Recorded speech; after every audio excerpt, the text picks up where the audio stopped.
नमो नारायण। सभी साथियों को परिवर्तनी एकादशी व्रत बहुत पवित्र और फलदायी माना गया है। शास्त्रों में बताया गया है कि परिवर्तनी एकादशी के दिन व्रत करने से भगवान विष्णु विशेष रूप से प्रसन्न होते हैं और मनुष्य को जीवन में कई लाभ मिलते हैं।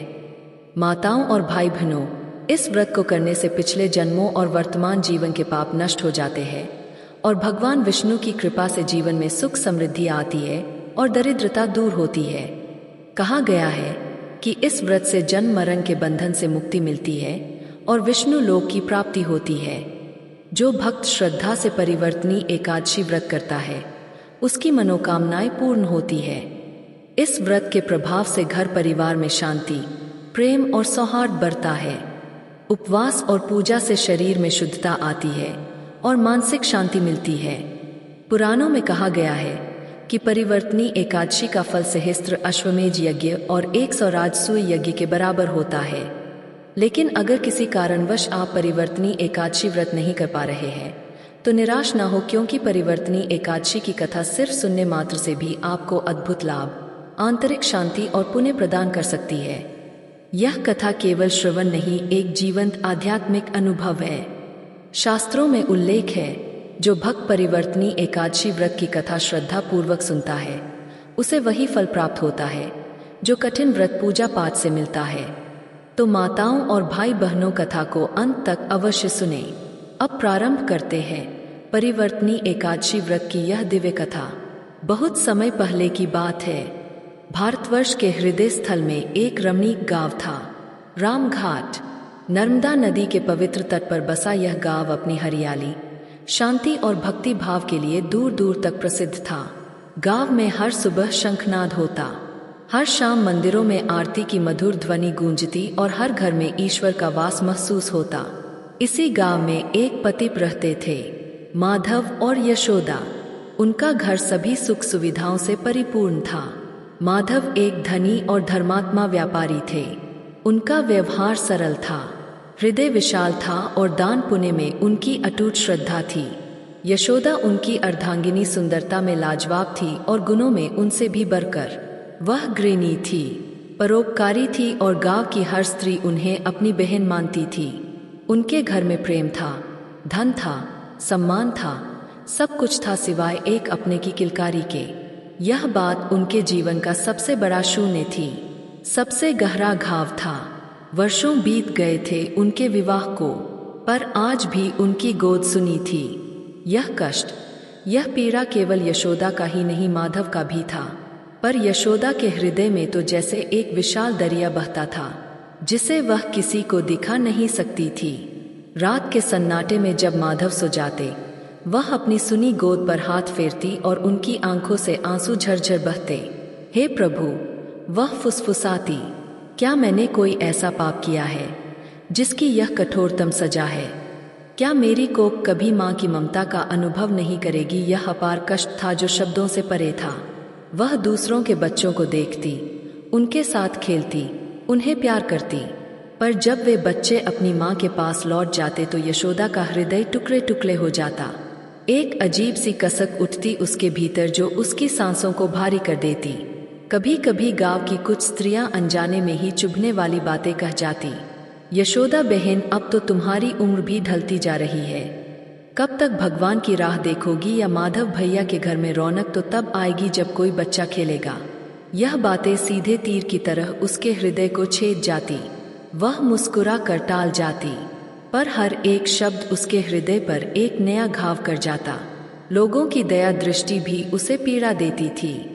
जब कोई स्त्री उसे देखकर गहरी सांस लेती या जब कोई बुजुर्ग उसे आशीष देते समय रुक जाता तो उसे लगता जैसे वह एक अधूरी स्त्री है, एक असफल गनी है। माधव उसे बहुत समझाते, यशोदा, यह ईश्वर की इच्छा है, हमें धैर्य रखना चाहिए। पर वे क्या समझते उस माँ के हृदय की पीड़ा को, जो अपने आंचल में एक नन्हा सा प्राण समेटने के लिए तरस रहा था। उसकी ममता उमड़ घुमड़ कर बस एक शिशु को खोजने में लगी रहती थी। माधव और यशोदा ने न जाने कितने वैद्य दिखाए, कितने उपचार करवाए, कितने मंदिरों में माथा टेका, कितने संतों के चरणों में अपनी व्यथा सुनाई। उन्होंने गंगा स्नान किया, दान पुण्य किया, व्रत उपवास किए, पर सब व्यर्थ रहा। हर आशा एक नई निराशा में बदल जाती थी और हर रात एक नए आंसू के साथ हलती थी। यशोदा का जीवन जैसे एक पत्थर का पैर बन गया था, जिसकी हर डाली संतान रूपी फल के लिए तरस रही थी। एक बार की बात है, रामघाट गांव में कुछ परम तपस्वी सिद्ध संत पधारे। वे हिमालय से आए थे और उनकी ख्याति दूर दूर तक फैली हुई थी। गांव भर के लोग उनके दर्शनों के लिए उमड़ पड़े। माधव और यशोदा भी अपनी अटूट श्रद्धा के साथ संतों की सेवा में लग गए। उन्होंने संतों के लिए एक भव्य कुटिया का निर्माण करवाया और प्रतिदिन उनकी सेवा में अपना सर्वस्व न्योछावर करने लगे। कई दिनों तक संतों के सत्संग का आयोजन चला। एक दिन जब संत अपनी संध्या वंदना समाप्त कर चुके थे और भक्तगण शांत भाव से बैठे थे, यशोदा का हृदय भीतर ही भीतर उमड़ रहा था। उसकी आंखों में छलकते आंसू अब रोके नहीं रुक रहे थे। उसने हिम्मत जुटाई और कांपते होठों से एक वरिष्ठ संत जो अपनी शांत और करुणामय दृष्टि के लिए प्रसिद्ध थे, उनके चरणों में अपना सिर रख दिया। हे भगवान, उसकी आवाज रुंध गई थी, मानो उसका गला सूख गया हो। आप तो त्रिकालदर्शी है, आप तो अंतर्यामी है, आप तो जीवन के हर दुख का निवारण जानते हैं। वह फफक कर रोने लगी। उसका शरीर कांप रहा था। माधव ने उसे सहारा देने के लिए हाथ बढ़ाया, पर यशोदा को जैसे इस समय किसी सहारे की जरूरत नहीं थी। उसे बस अपना हृदय खोलकर रख देना था। स्वामी, वह बोली अपने आंसुओं को पोंछते हुए, माधव के पास सब कुछ है, धन, सम्मान, मेरा प्रेम, पर मुझे लगता है कि मैं अधूरी हूँ। मैं उसे वह सुख नहीं दे पा रही हूँ जो हर विवाह का आधार होता है, एक संतान का सुख। मेरी सुनी गोद, मेरा यह अपार कष्ट मुझे रात दिन कचोटता है। लोग क्या कहते हैं इसकी परवाह नहीं, पर जब मैं एक माँ को अपने बच्चे के साथ देखती हूँ तो मेरा कलेजा फट जाता है। यह कैसा जीवन है जहाँ ममता है पर उसे लुटाने के लिए कोई शिशु नहीं। मैं बहुत दुख में हूँ स्वामी, मुझे मुक्ति दीजिए इस पीड़ा से, या फिर मुझे मृत्यु ही दे दीजिए। उसका हर शब्द उसके हृदय की गहराइयों से निकल रहा था। उसकी हर सांस में वर्षों की पीड़ा समाई हुई थी। माधव की आंखों में भी आंसू आ गए थे। वह अपनी पत्नी का यह कष्ट देखकर स्वयं को असहाय पा रहे थे। संत ने अपनी आंखें खोली। उनकी दृष्टि में अथाह करुणा थी। उन्होंने यशोदा के सिर पर हाथ फेरा और एक गहरी सांस ली। पुत्री, उन्होंने शांत स्वर में कहा, मैं तुम्हारी पीड़ा समझता हूँ। तुम्हारी ममता, तुम्हारा प्रेम, तुम्हारी श्रद्धा, यह सब व्यर्थ नहीं जाएगा। ईश्वर किसी को भी बिना कारण इतना कष्ट नहीं देते। हर परीक्षा के पीछे एक महान उद्देश्य छिपा होता है। संत ने फिर कहा, तुम्हारे प्रारब्ध में संतान सुख अवश्य है, पर उसे प्राप्त करने के लिए तुम्हें भगवान श्री हरि विष्णु की विशेष कृपा प्राप्त करनी होगी। मैं तुम्हें एक ऐसे व्रत का। उसकी ममता उमड़ घुमड़ कर बस एक शिशु को खोजने में लगी रहती थी। माधव और यशोदा ने न जाने कितने वैद्य दिखाए, कितने उपचार करवाए, कितने मंदिरों में माथा टेका, कितने संतों के चरणों में अपनी व्यथा सुनाई। उन्होंने गंगा स्नान किया, दान पुण्य किया, व्रत उपवास किए, पर सब व्यर्थ रहा। हर आशा एक नई निराशा में बदल जाती थी और हर रात एक नए आंसू के साथ हलती थी। यशोदा का जीवन जैसे एक पत्थर का पैर बन गया था, जिसकी हर डाली संतान रूपी फल के लिए तरस रही थी। एक बार की बात है, रामघाट गांव में कुछ परम तपस्वी सिद्ध संत पधारे। वे हिमालय से आए थे और उनकी ख्याति दूर दूर तक फैली हुई थी। गांव भर के लोग उनके दर्शनों के लिए उमड़ पड़े। माधव और यशोदा भी अपनी अटूट श्रद्धा के साथ संतों की सेवा में लग गए। उन्होंने संतों के लिए एक भव्य कुटिया का निर्माण करवाया और प्रतिदिन उनकी सेवा में अपना सर्वस्व न्योछावर करने लगे। कई दिनों तक संतों के सत्संग का आयोजन चला। एक दिन जब संत अपनी संध्या वंदना समाप्त कर चुके थे और भक्तगण शांत भाव से बैठे थे, यशोदा का हृदय भीतर ही भीतर उमड़ रहा था। उसकी आंखों में छलकते आंसू अब रोके नहीं रुक रहे थे। उसने हिम्मत जुटाई और कांपते होठों से एक वरिष्ठ संत जो अपनी शांत और करुणामय दृष्टि के लिए प्रसिद्ध थे, उनके चरणों में अपना सिर रख दिया। हे भगवान, उसकी आवाज रुंध गई थी, मानो उसका गला सूख गया हो। आप तो त्रिकालदर्शी है, आप तो अंतर्यामी है, आप तो जीवन के हर दुख का निवारण जानते हैं। वह फफक कर रोने लगी। उसका शरीर कांप रहा था। माधव ने उसे सहारा देने के लिए हाथ बढ़ाया, पर यशोदा को जैसे इस समय किसी सहारे की जरूरत नहीं थी। उसे बस अपना हृदय खोलकर रख देना था।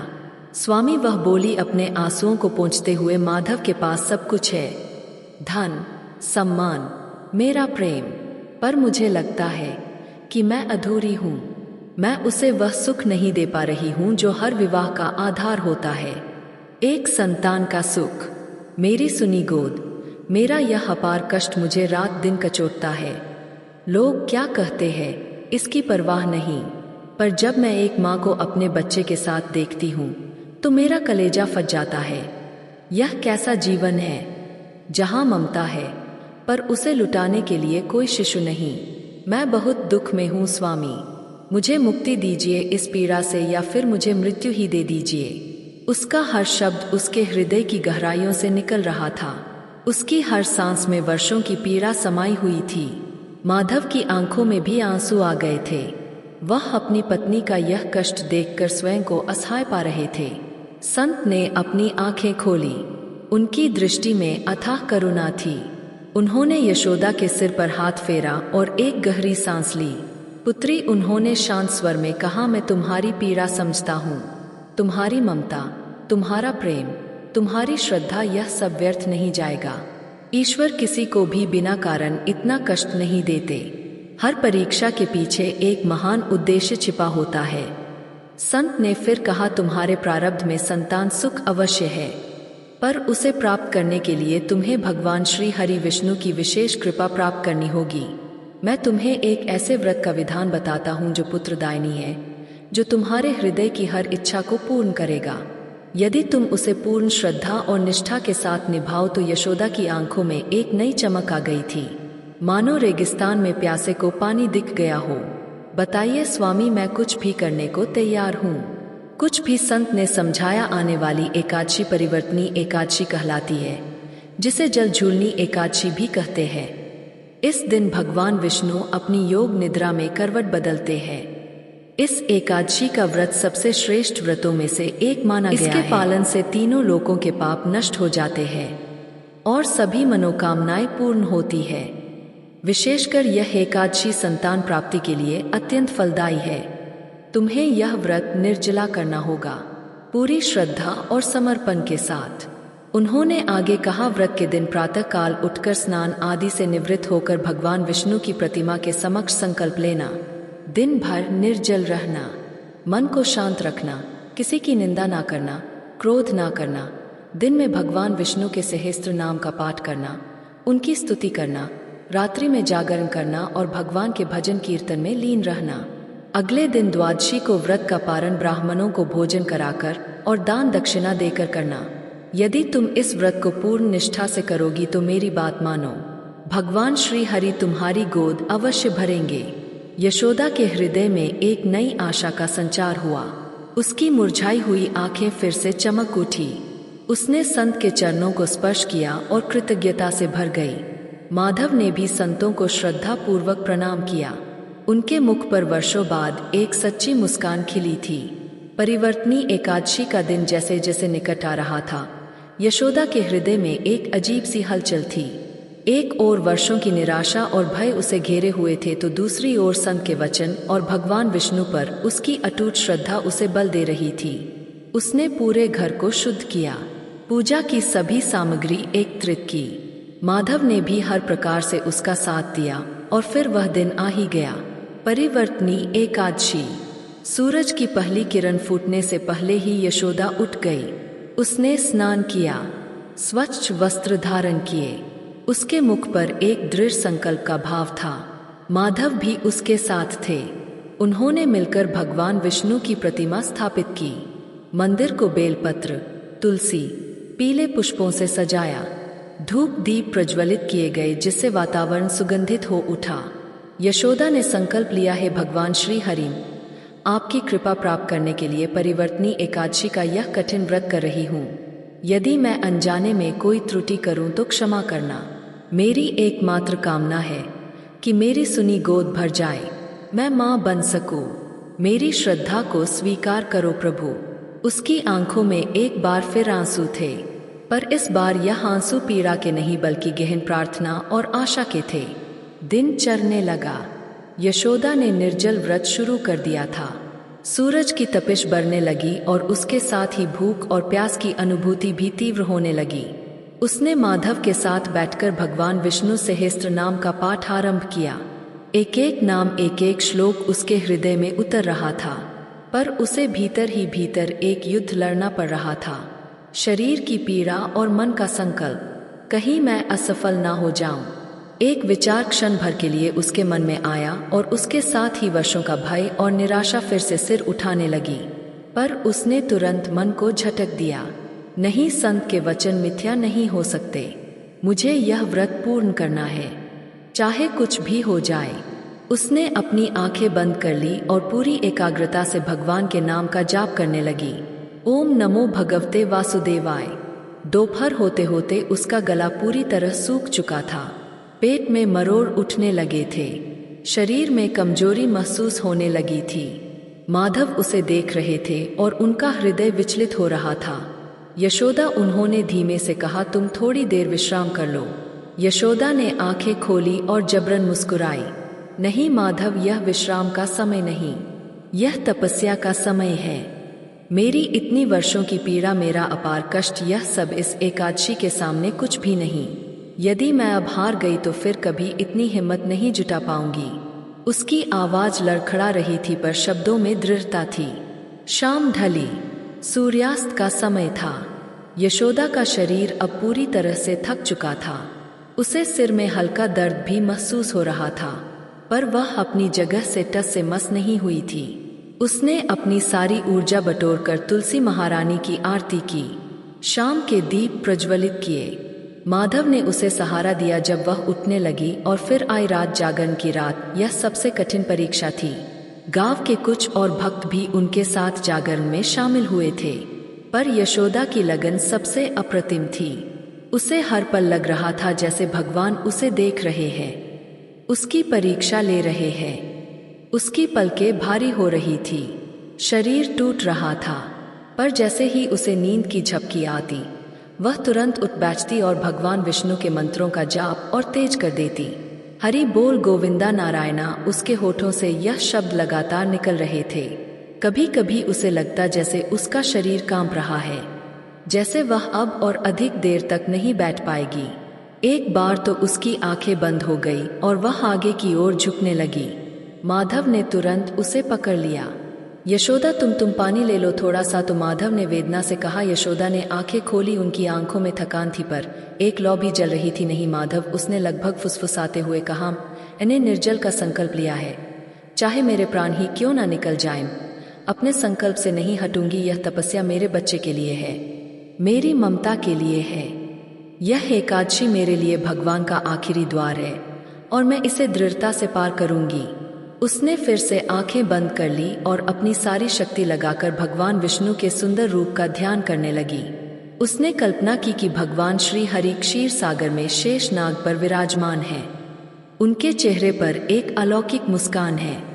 उसने महसूस किया कि उसकी सारी पीड़ा धीरे धीरे भगवान के चरणों में विलीन हो रही है। इस गहन ध्यान में उसे लगा जैसे एक शीतल समीर उसे छूकर गई हो और उसके शरीर में एक नई ऊर्जा का संचार हुआ हो। रात धीरे धीरे बीती। जब पूर्व में हल्की लालिमा छाने लगी और भोर की मंद मंद पवन चलने लगी तो यशोदा के मुख पर एक अद्भुत शांति थी। उसने व्रत को सफलतापूर्वक पूर्ण कर लिया था। उसके शरीर में थकान थी पर आत्मा में एक अभूतपूर्व शांति और संतोष का अनुभव हो रहा था। अगले दिन द्वादशी को यशोदा ने स्नान किया। उसने ब्राह्मणों को आमंत्रित किया, उन्हें प्रेम पूर्वक भोजन कराया और दान दक्षिणा दी। उसके बाद उसने स्वयं फलों और दूध से अपना पारण किया। उसके मन में एक अजीब सी हलचल थी, एक हल्की सी मीठी सी उम्मीद। कुछ दिनों बाद यशोदा के शरीर में कुछ बदलाव आने लगे। उसे मिथिली महसूस होने लगी, भूख कम लगने लगी। उसे यह सब कुछ जाना पहचाना लग रहा था, क्योंकि पहले भी कई बार उसे ऐसी झूठी उम्मीदें बंधी थी, पर इस बार उसके अंतर्मन से एक अलग ही एहसास हो रहा था। माधव ने गांव की एक अनुभवी बूढ़ी दाई को बुलाया। दाई ने जब यशोदा की जांच की तो उसकी आंखों में एक चमक आ गई। बहू। रानी दाई ने यशोदा के हाथ पकड़ लिए। उसकी आंखों में आंसू थे। तुम्हारे घर में जल्द ही एक नन्ही किलकारी गूंजेगी। तुम मां बनने वाली हो। यह सुनकर यशोदा को जैसे अपनी कानों पर विश्वास ही नहीं हुआ। क्या क्या सच कह रही हो दादी? उसकी आवाज में कंपन था, आंखों में अविश्वास और गहरी खुशी का मिश्रण था। हाँ मेरी बच्ची, भगवान ने तुम्हारी सुन ली है। तुम्हारे व्रत का फल मिल गया है। दाई ने प्रेम से उसके सिर पर हाथ फेरा। माधव जो उत्सुकता से बाहर खड़े थे, यह सुनकर दौड़ते हुए भीतर आए। उन्होंने यशोदा को गले लगा लिया। दोनों की आंखों से खुशी के आंसू बह रहे थे। वर्षों का इंतजार, वर्षों की पीड़ा, वर्षों की तपस्या आज सफल हो गई थी। यशोदा ने तुरंत आंखें बंद की और मन ही मन उन संतों का और भगवान श्री हरि विष्णु का धन्यवाद किया। यशोदा की गर्भावस्था गांव भर में खुशी की लहर ले आई। जो लोग कभी ताने मारते थे, अब वे शुभकामनाएं देते नहीं थकते थे। हर कोई यशोदा के धीरज और उसकी श्रद्धा की प्रशंसा कर रहा था। यशोदा का दिल ममता से भरा हुआ था। वह अपने पेट पर हाथ फेरती और अपने नन्हे मेहमान से बातें करती। मेरे बच्चे, तुमने कितनी प्रतीक्षा करवाई, पर अब तुम आ रहे हो मेरे जीवन को पूर्ण करने। उसकी आंखों से हर पल प्रेम और कृतज्ञता के आंसू बहते थे। गर्भावस्था के 9 महीने यशोदा ने पूरी सावधानी और भक्ति भाव से बिताए। वह प्रतिदिन भगवान विष्णु की पूजा करती, उनकी स्तुति करती। माधव भी हर पल उसके साथ रहते, उसे किसी बात की कमी महसूस नहीं होने देते। उसके भीतर एक नया जीवन पल रहा था और इस एहसास ने उसके हर घाव को भर दिया था। और फिर वह शुभ दिन आया। पूर्णिमा की रात थी। चांद अपनी पूर्ण कलाओं में चमक रहा था। यशोदा को प्रसव पीड़ा हुई। यह पीड़ा अपार थी, पर उसके मन में एक खुशी की लहर दौड़ रही थी। कई घंटों के इंतजार के बाद एक मधुर चीख गूंजी, एक नन्हे शिशु के रोने की आवाज। दाहिने द्वार कर भीतर से खबर दी, माधव भैया बधाई हो, लक्ष्मी आई है आपके घर। एक सुंदर स्वस्थ पुत्र रत्न ने जन्म लिया है। माधव की आंखों पर जैसे विश्वास ही नहीं हुआ। उन्होंने तेजी से भीतर जाकर देखा। यशोदा अपने पुत्र को अपनी छाती से लगाए लेटी थी। वह अपने छोटे से सुंदर से बच्चे को देख रही थी। उसके कोमल मुख पर एक अलौकिक शांति और संतोष था। उस शिशु की छोटी छोटी उंगलियां, उसका चेहरा, उसकी हल्की गुलाबी त्वचा, सब कुछ परिपूर्ण था। यशोदा का हृदय आनंद से भर उठा। इतनी गहरी, इतनी अद्भुत खुशी उसने अपने पूरे जीवन में कभी महसूस नहीं की थी। उसकी आंखों से खुशी के आंसू बह रहे थे और इस बार यह आंसू हर पीड़ा, हर कष्ट को धोकर बहा रहे थे। मेरा बच्चा, उसने फुसफुसाते हुए कहा, मेरा हरिदत्त यानी हरिद्वारा दिया गया। माधव ने अपने पुत्र को गोद में लिया। उस छोटे से प्राण को अपनी बाहों में महसूस करके उनके हृदय में भी एक असीम प्रेम उमड़ पड़ा। यह सिर्फ एक बच्चा नहीं था, यह उनकी श्रद्धा का फल था, उनकी तपस्या का परिणाम था, भगवान श्री विष्णु का साक्षात आशीर्वाद था। पूरे गांव में ढोल नगारे बजने लगे, खुशियां मनाई गई, मिठाई बांटी गई। माधव और यशोदा के घर में वर्षों बाद सच्ची रौनक लौटी थी। उनका जीवन अब पूर्ण था। यशोदा अपने पुत्र को देखकर हर उस पल को भूल गई थी जब उसने अपनी सुनी गोद पर रोया था, जब लोगों के ताने सुने थे, जब उसका हृदय अपार कष्ट से भरा था। अब उसके हृदय में केवल ममता थी, केवल प्रेम था और भगवान के प्रति गहरी कृतज्ञता थी।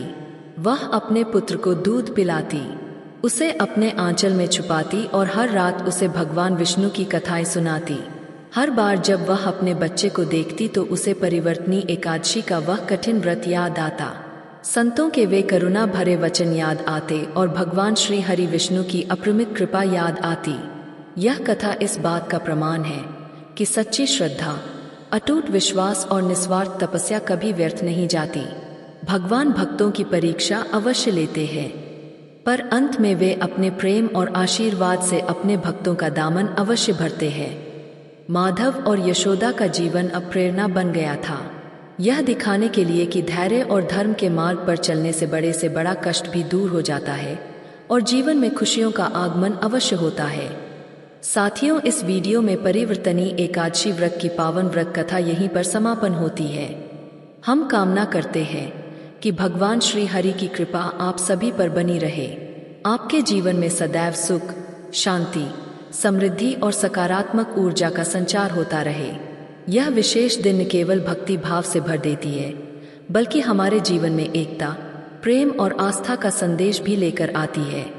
परिवर्तनी एकादशी व्रत की कथा को सुनने के लिए हृदय से धन्यवाद।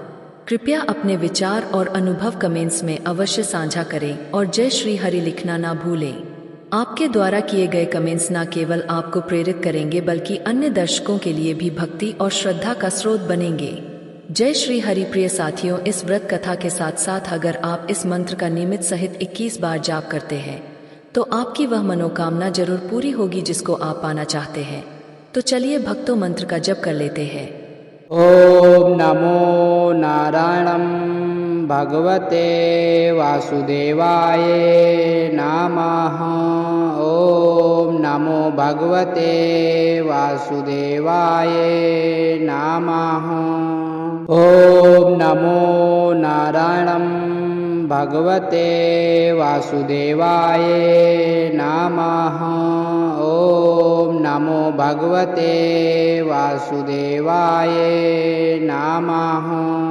ओम नमो नारायणं भगवते वासुदेवाय नमः। ओम नमो भगवते वासुदेवाय नमः। ओम नमो नारायणं भगवते वासुदेवाय नमः। ओम नमो भगवते वासुदेवाय नमः।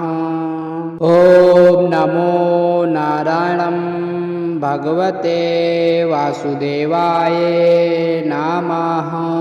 ओम नमो भगवते वासुदेवाय नमः।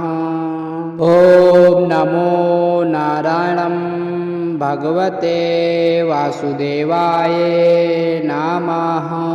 ओम नमो भगवते वासुदेवाय नमः। ओम नमो नारायणं भगवते वासुदेवाय नमः। ओम नमो भगवते वासुदेवाय नमः। ओम नमो नारायणं भगवते वासुदेवाय नमः।